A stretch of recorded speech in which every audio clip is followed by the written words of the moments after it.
Kemudian terkait masalah tabarruk dini, ada sebuah kaidah. Barang siapa yang melakukan tabarruk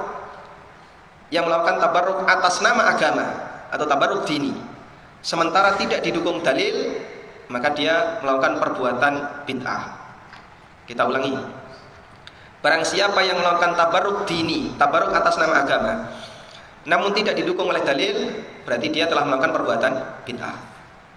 Contohnya Pak, contoh, ada orang yang berdoa di kuburan. Setiap kali dia berdoa, yang dicari kuburan. Kau mau ke kuburan mau ngapain? Saya punya hajat, mau tes CPNS. Saya mau berdoa di kuburan. Betul dia tidak minta kepada ahli kubur, dia mintanya kepada Allah.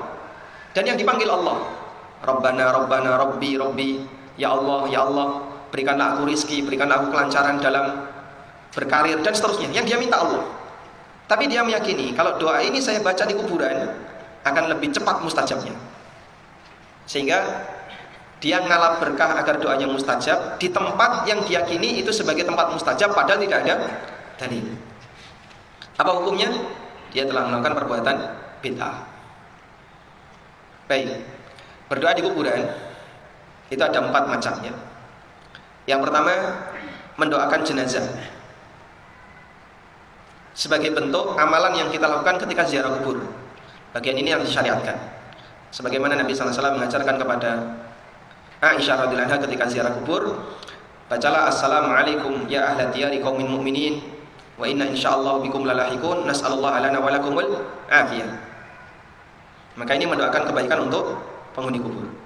Yang kedua, datang ke kuburan namun tujuannya untuk kepentingan pribadi, bukan mendoakan penghuni kubur. Sehingga dia datang dengan membawa hajat. Kalau dia nggak punya kepentingan pribadi, dia nggak datang ke kuburan. Mau tes CPNS, kuburan rame. Lagi musim UN, kuburan rame. Ketika ada orang punya masalah, dia datang ke kuburan, terus berdoa. Yang dia minta Allah, tapi diiringi dengan keyakinan, kalau saya lakukan di sini cepat mustajab. Ini perbuatan bid'ah. Yang ketiga, dia berdoa untuk kepentingan pribadi di kuburan. Dia berdoa untuk kepentingan pribadi di kuburan yang dipanggil ahli kubur. Namun dia meyakini bahasanya Allah yang mengabulkan doanya, bukan ahli kubur. Sehingga maksud dia dengan berdoa di kuburan adalah ingin agar doanya diantarkan oleh penghuni kubur. Perbuatan seperti ini syirik akbar, menyebabkan pelakunya keluar dari Islam. Misalnya ada orang mau nikahan, lalu dia ingin agar kegiatan nikahnya lancar, baik akadnya maupun resepsinya. Kemudian dia datang ke kuburan. Simbah nyuwun pangapunten niki putune badhe rabi. Nyuwun pangestu, mintakan kepada Allah agar nanti Allah memberikan keberkahan bagi pernikahan saya. Mungkin Bapak Ibu sudah pernah nonton videonya ya. Ada orang yang berkomunikasi dengan bapaknya. Ini gue lagi seret duitnya, mintakan kepada Allah biar lancar rezeki saya. Ini saya juga lagi seret, ini punya masalah ini, mintakan kepada Allah agar ini, agar ini. Dia komunikasi dengan penduduk kubur, dengan ahli kubur, dengan bapaknya yang sudah mati di kuburan, dengan harapan agar ruh ayahnya nanti akan menyampaikan doanya kepada Allah, kemudian dia lebih cepat mendapatkan pengabulan doa. Perbuatan ini syirik akbar. Sebagaimana yang Allah firmankan di surat Az-Zumar, ketika orang musyrikin ditanya oleh Nabi sallallahu alaihi wasallam, mereka menjawab, "Ma na'buduhum illa liyuqarribuna ila Allahi zulfa." Tidaklah aku menyembah kepada mereka kecuali tujuannya adalah agar mereka semakin mendekatkan aku kepada Allah Subhanahu wa taala. Di surat Yunus Allah juga berfirman, "Walladzina yad'una min dunillahi ma la yanfa'uhum wa la yadurruhum wa yaquluna haula'i syufa'a'una 'indallah."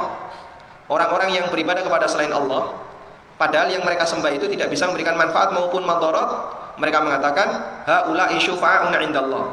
Makhluk-makhluk ini nanti akan memberikan syafaat kami kepada Allah Subhanahu wa taala. Syafaat di mana yang dimaksud? Syafaat dalam bentuk mengantarkan doa, agar doanya lebih cepat mustajab. Ini perbuatan orang musyrikin di masa jahiliyah dan disebut oleh Allah sebagai beribadah kepada selain Allah. Yang keempat, berdoa di kuburan yang dipanggil adalah penduduk kubur dengan keyakinan penghuni kubur ini bisa mengabulkan doanya. ini tidak ada muslim yang melakukannya dan tidak ada orang kafir musyrikin yang melakukannya. Karena ini syirik rububiyah. Selama dia mengakui Allah yang Maha Kuasa, dia tidak akan melakukan praktek seperti ini. Maksud saya adalah orang yang meyakini Allah Subhanahu wa taala ada dan dia Maha Kuasa, dia meyakini yang mengabulkan doa hanya Allah. Sehingga dia tidak akan mungkin meyakini kalau penduduk kubur ini bisa mengabulkan doanya. Penghuni kubur tidak bisa mengabulkan doanya. Wallahu ta'ala. Baik, maka dari penjelasan tadi, yang dimaksud dengan bentuk tabaruk di kuburan yang sampai derajat bid'ah, dia mintanya kepada Allah tapi diiringi dengan keyakinan bahwa di tempat ini doa saya akan lebih mustajab. Dan ini tidak sampai masuk pada derajat kesyirikan. Wallahu a'lam.